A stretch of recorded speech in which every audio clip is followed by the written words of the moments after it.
அவருடைய தராதரம் ஒரு மாநில முதலமைச்சர், ஒரு பெரிய கட்சியினுடைய தலைவர், 40 ஆண்டு காலம் அரசியலில் இருக்கிறாரு. நேற்று அரசியலுக்கு வந்துட்டு அவர் அது மாதிரி சொல்கிறதெல்லாம் தரந்தார்ந்து விமர்சனம் செய்கிறாரு. மக்கள் நல்ல பதில் சொல்லுவாங்க. அதுக்கு நாங்களும் தேர்தலில் இருக்குது நல்ல பதில் சொல்லுவோம். அதிலலாம் ஒன்றும் மாற்றம் இல்லை. ஒருத்தர் வந்து தவறாக எப்படி ஒரு இவ்வளோ பெரிய மாநில முதலமைச்சர் ஒருத்தர் வந்து அவர் 10 பேர் 50 பேர் கூட்டிட்டாங்கன்னா உடனே சரி, எனக்கு அதுக்கு உண்டான மரியாதை கொடுக்கப்படும். இழிவாக பேச மாட்டாங்க. ஏன்னா அதுக்கான தண்டனையோ இல்லை பழி வாங்குற நோக்கமோ இந்த ஆட்சியில் என்றைக்குமே இருந்தது கிடையாது.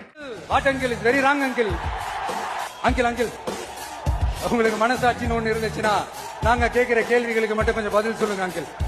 நீங்க நடத்துற இந்த ஆட்சியில நேர்மை இருக்கா, நியாயம் இருக்கா, ஊழல் இல்லாம இருக்கா, சட்டம் ஒழுங்கு சரியா இருக்கா, பெண்களுக்கு பாதுகாப்பு இருக்கா, பொதுமக்களுக்கு பாதுகாப்பு இருக்கா, இயற்கை வளங்களுக்கு பாதுகாப்பு இருக்கா? சொல்லுங்க மை டியர் அங்கிள், சொல்லுங்க.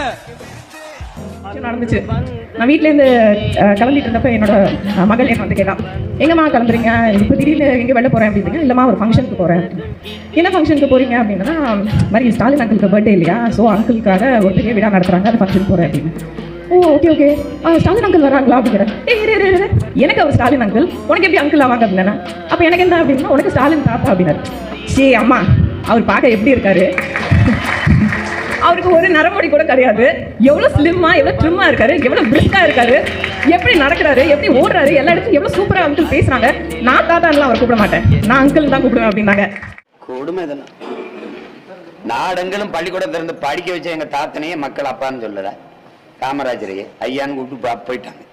நாடெங்களும் கடையை திறந்து குடிக்க வச்சவங்களை அப்பா அப்பான்னு கும்பிடுனா மயக்கத்துல அப்பா தலை சுத்துது அப்பா அப்படிதான்